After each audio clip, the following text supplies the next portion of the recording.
Ito naman po ang ating banana shredder machine.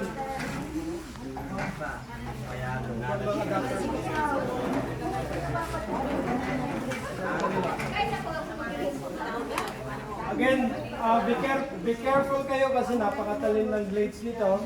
Wala siyang protection, so bawal ito sa may mga bata na iiwanan lang sa may mga bata.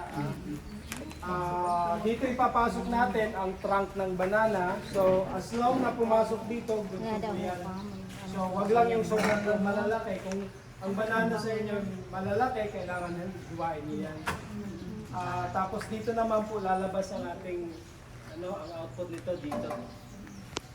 So pwede tayong yan, pwede natin i-try itong banana ni ang cute ang banana.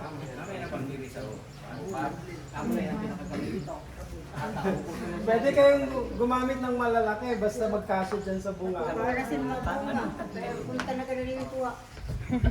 Saka pa mo. Try natin.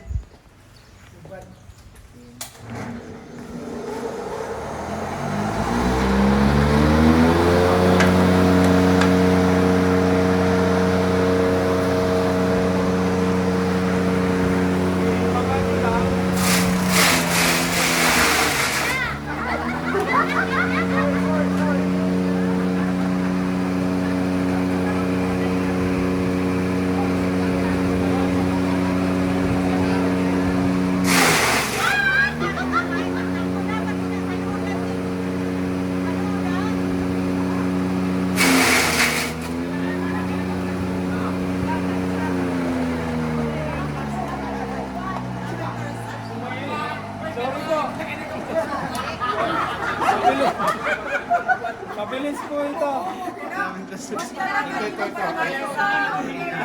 Wala talaga yung din sa kamay. Dili yung ubos ko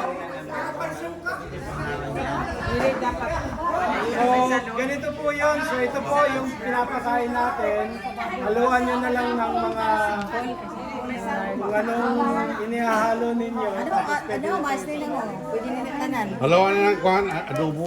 haluan nyo na lang ng ginisa.